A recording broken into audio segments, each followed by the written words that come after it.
You turn into the worst of me. Held on to every broken spot.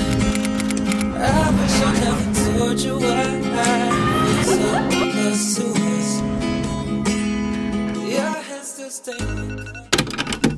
At the beginning of studying abroad in Singapore, I made the impulsive, reckless, and life-changing decision to sign up for a half marathon with zero training, no running shoes, and a severe aversion to anything that has to do with running. Like many, I was certain I would be a running hater for life, and that it was the worst thing to ever exist, and I was just born bad at it, and I was very confident that nothing and no one could convince me otherwise. Well, I've never been more wrong. And low-key makes me wonder about how many other things I'm also wrong about. Do carrots actually taste good? Could I actually be a skateboarder if I tried hard enough? Maybe skydiving is fun. Anyways, today we are tackling the longest run my legs have ever attempted, 20 kilometers, which to old me sounded literally impossible, and I tend to forget, now that I've run further than that distance, that it really is a remarkable distance to cover. I swear running changes your brain, because once you run a distance you never thought you could, you actually start believing in yourself, and all of the impossible things seem more possible. I'm like, if I can do 20 kilometers, I can do 30, or 40, or 100. I can do really hard things, and I'm gonna prove to myself that I can, and that's a very powerful realization. Starting my running journey in Singapore was both a blessing and a curse. If you have no idea what Singapore is like, it's like a tiny island city country all in one in Southeast Asia, and it's the second most humid country in the world. It's literally like 99% humidity here all day, every day, so you can't really breathe. It's always, even at 3 a.m., an average of 30 degrees but feels like 40, so you have to run at 5 a.m. or risk burning, and everything is more expensive here because everything is imported, so things like electrolytes and fruit and chocolate and sports drinks feel kind of like luxuries. The blessings, I would say, outweigh the curses though. It's so safe here. I really can run at 3 a.m. if I wanted, and that's unfortunately pretty rare in our world today. The running community here is huge. These sunrises are always stunning, and I love my running loop around the Marina Bay and the Merlion. Every morning it takes my breath away, even though I already can't breathe.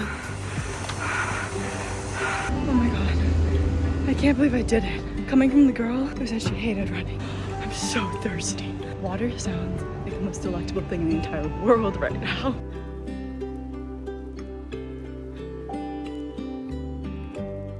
Okay, I think we need to go get some pancakes. And I'm sorry because I can't shut up about it, but running has just transformed my life in such unexpected ways. I've never felt this proud of myself and my body for what it can do, and I can't believe for so many years I didn't see my body as the gift that she is. Could I just get the combination pancakes?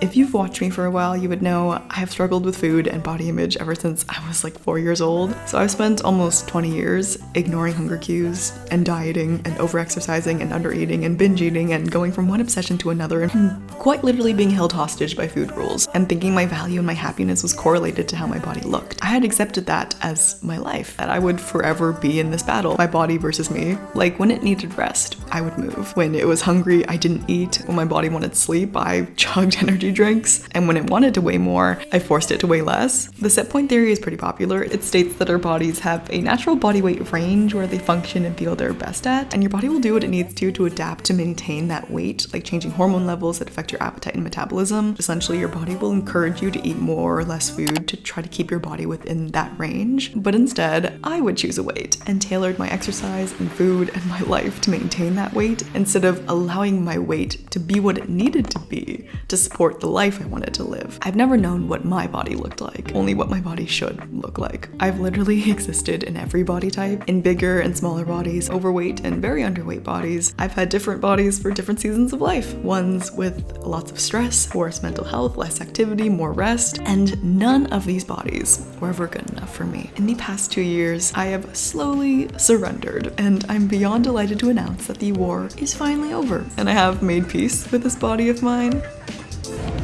Tried them and they were on. Not? Okay. Dunk it! Here! I would love any of these. This is kind of pink. Oh my god, that's an apple, was it an apple? I was like, where does she come? I've been Wait, did it not get? alone.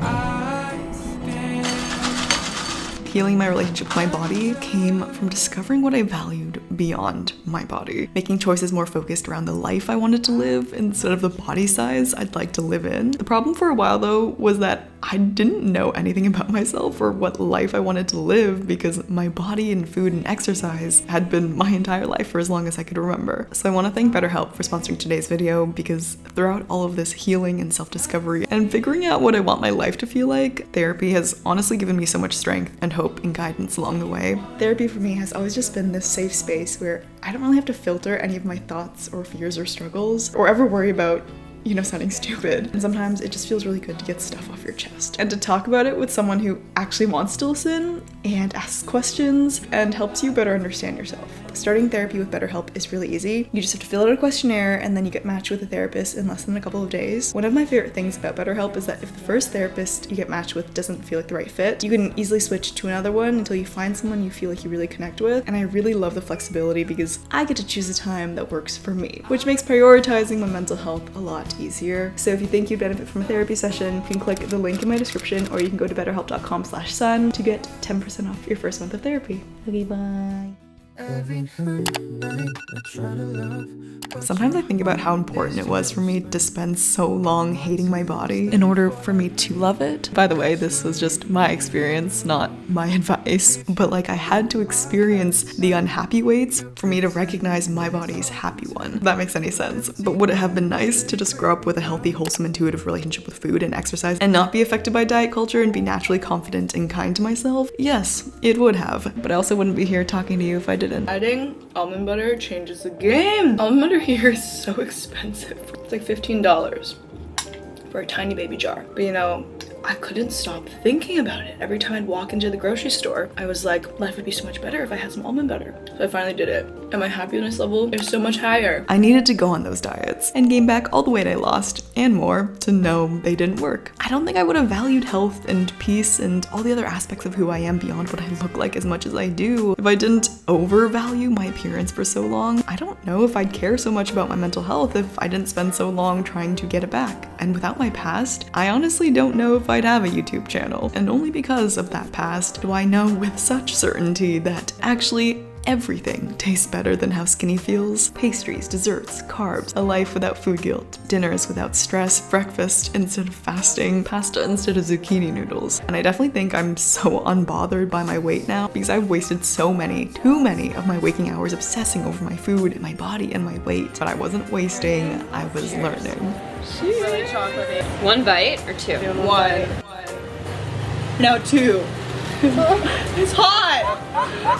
Aaron, take half of it out. To get to my happy weight, it took so much trial and error and experimenting and making the same mistakes, I don't know, like 3,000 times. It took years of not properly eating lunch to know that my body feels so much better and my hunger levels are so much more stable when I do. It took years for me to learn that pushing off breakfast doesn't save any calories and typically will end with me overeating later on. It took years of repeating the cycle of restricting, then losing weight, then losing my period, then losing control, then gaining weight, and then restricting, and then repeating that cycle again and again and again before I realized, no, this is not working. Restricting is never going to work. I had to go from undereating to overeating to find middle eating. For a while, I was literally only eating the foods I never allowed myself to consume before. All very delicious foods, but my body didn't feel very good. But I learned that it wasn't the end of the world if I did overeat and demolish a whole pack of Oreos. The discomfort passes and I can try again tomorrow. But the cool thing is, giving myself full permission to eat all the foods and as much of it as I wanted actually made me want to eat more balanced meals. My body naturally began craving more nutrient-dense foods, and it really did take repeatedly reminding myself for years, and I'm still repeating it to myself today, that my body and the way it looks and all those numbers are not what defines me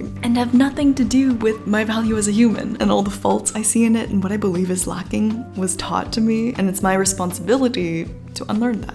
The truth is, if it's miserable to maintain a body or weight, then it's not your healthy body or weight. If you can only have a certain body size by obsessively controlling your food and maintaining a rigid exercise routine, or a body where you feel deprived and anxious around food, it's not the body for you. Your healthiest body isn't the body that takes calculations to maintain. Your body isn't a calculator, it can't calculate how happy those donuts you ate with your friends made you. And nothing bad will happen if you eat a single calorie or 1,000 calories more than you did yesterday, nor does how your body looks or what you eat change anything about you. You're not worth more one day because you skip dessert, and you're not worth less if you eat more than others.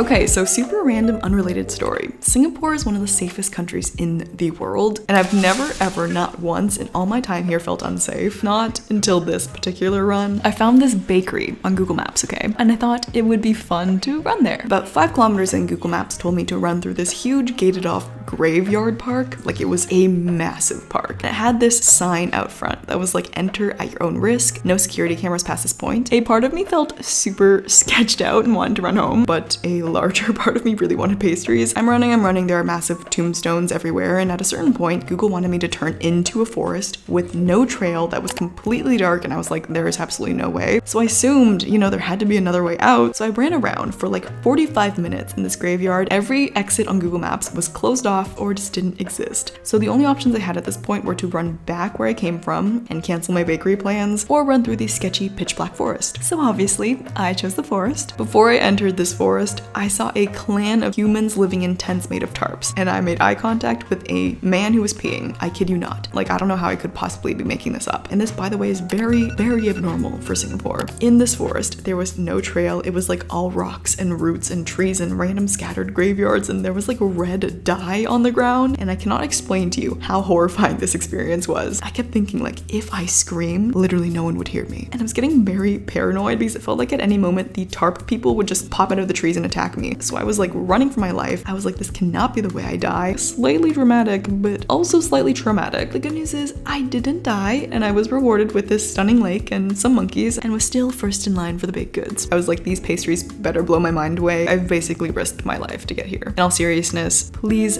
be safe out there on your runs, guys. But yeah, in the end, my body was very happy with these pastries. And a body will also not make you happy. I don't know how many times I've thought that I'll finally be content, or loved, or confident, or fit, or pretty, or good enough when I'm finally this weight, or this size, or if I do this diet for 1 more month. It's not a cure. Like, life doesn't get better when you lose weight. I'm sure for some people it does change their life because it changes their lifestyle, and they did it to feel better and to have more energy and for their overall health and happiness. But a smaller body will not fix you. All your problems don't magically disappear. You're not more confident. You don't suddenly begin speaking kinder to yourself. I don't know why I always end up with the butt of the pastry. Like, always. And it won't make people love you, at least not the right ones. And it won't make you love yourself more. And I don't know, I'm pretty sure if shrinking your body worked, it would have worked by now. Let's go home. Self-worth is an inside job. It requires work and change from the inside. Unlearning the lies diet culture has made you believe, taking care of your basic human needs, practicing self-compassion, and appreciating beauty outside of yourself. Self-worth comes from connecting to your values, spending time with others who share those values, and knowing that your value comes from more than your body. My therapist reminded me the other day that everything has a trade-off. I could post more content and make more money and hustle more, but is it worth having less family time, reading time, breathing time? Is it worth sacrificing your peace? Because I could lose 10 pounds if I wanted to, sacrifice some moments, midnight snacks, feeling strong on my runs, sharing the truffle fries with my friends at dinner. I would just be less happy. So I think I'll keep my 10 pounds and truffle fries, thank you very much. You also don't get to like pick and choose your body parts. Like, the less jiggly arms and flat stomach everyone wants are not proportionate with the curves they want to keep on other parts of their body. Weight is lost all across your body, and weight is likely not the only thing you'll lose. I lost all that time I spent worrying about it. I also lost my personality, my health, my social life, my strength, my smile. Sometimes our genetics are not what's hot and trending, but our bodies are not a trend. And because trends never stay the same, you will never be happy with your body if all you care about is how it looks. I want to try gravy. I would too. Well, I was gonna solo it. you want to solo it? No, I would love to be accompanied by people. Let's go. We're all down to go. Linda, you never have to solo anything unless you want to. Aww, thanks, Brie. Because we really like it. And because we want to spend And we time like with you, I guess. Yeah. Instead of thinking what body will make me happy, I started asking myself what kind of a life makes me happiest, and whether that body I think will make me happy aligns with this life I want to live. The life I want is one where I can wake up and eat a banana at 5 a.m. and run instead of waiting until 12 to have my first meal. A life where I can spontaneously go out for dinner without stressing about fitting it into my daily calories or macros. Where I say yes to ice cream without worrying about how my body might change. change. I want a life where I have a personality outside of my body and my diet and my workout routine. Eating a bagel before. Bagel? Everyone judges me. I want, more than anything, to feel alive, like deep in my soul. I want to be able to lift and move and run far and feel good doing it. I want to buy myself cookies and croissants and gelato just because I feel like it and it makes me happy. I want a life where I'm not constantly thinking about food, but instead about the books I'm reading, the video I'm creating, new hobbies I want to try, the funny story I can't wait to tell my friends. Out of all of the things in this world to care about, I don't want how my body looks to be the thing I care about the most. I want to properly recover from my workouts. I want to have a healthy cycle. I don't want to measure my peanut butter or weigh my granola or be afraid of carbs. I don't want the people who call themselves my friends or the person who's in a relationship with me to love me because of how I look. I want to travel to new places and celebrate life and culture and history by eating until my belly can't fit another bite. I want to honor the foodie within me by eating all the fried goodies and juicy fruits and fun snacks. I want to feel satisfied, not just satiated. I want a life that feels full. And there's no way I'm going to get that life trying to be as small as I can. I want a life that feels free, and I'm not going to get that by following a bunch of food rules. So whatever body allows me to live that life, that's the body and the weight that I choose. I feel like it's so important to get clear on what you value and the things you love to do, so whenever you do feel guilty for eating something or have the urge to skip a meal, or when you start spiraling and comparing, you can hold on to that beautiful version of you that feels the most alive, the most free, the one that laughs the most, and the one who eats all their favorite foods. Remember that by eating and resting and being the weight that you are nourishing that version of you. You get to be that version of you. A body won't make you happy, but realizing that your body is how and why you're able to live a life that brings you happiness, maybe that will help you be happy with the wonderful body that you have.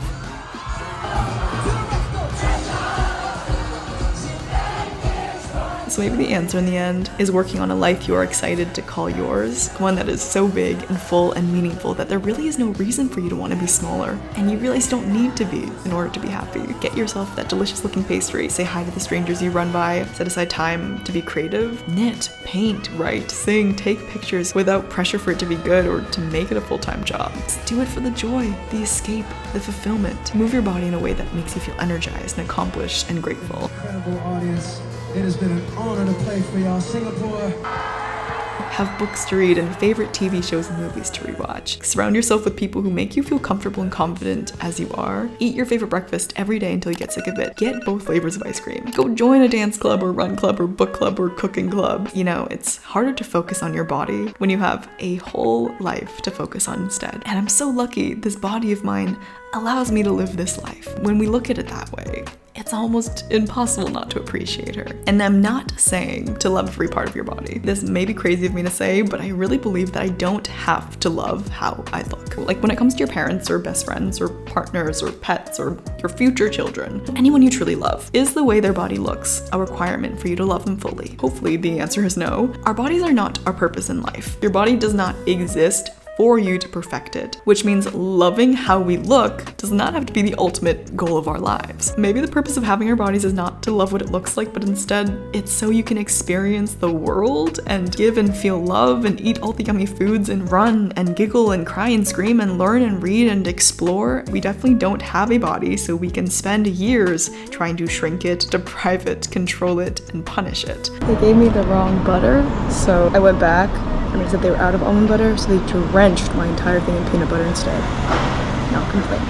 All of that being said, I have nothing against people who have aesthetic body goals. I think achieving these goals can be a very empowering and life-changing process. It's just not for me. My body goals used to be only physical. You know, thinner legs, smaller arms, a slimmer waist, and then my body goals were to lift heavier and eat cleaner and exercise more. Tastes like I've had.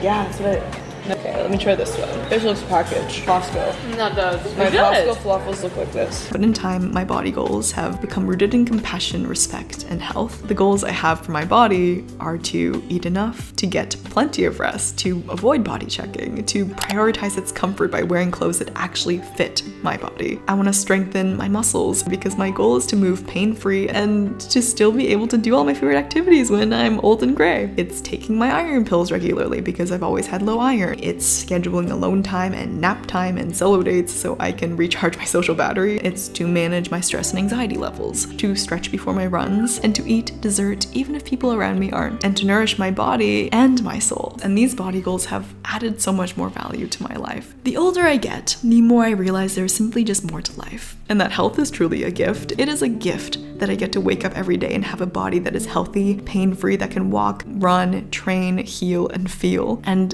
there are so many more things I want to pour my energy into than maintaining or minimizing or changing or hating my body. I want to be so much more, and I am so much more than my body. We all are. You are your kindness, and your favorite things, and your funny stories, and your bold opinions, and you are your bravery and your passions and the reasons why your friends and family love you. And you are also many other things that you have no idea even exist yet.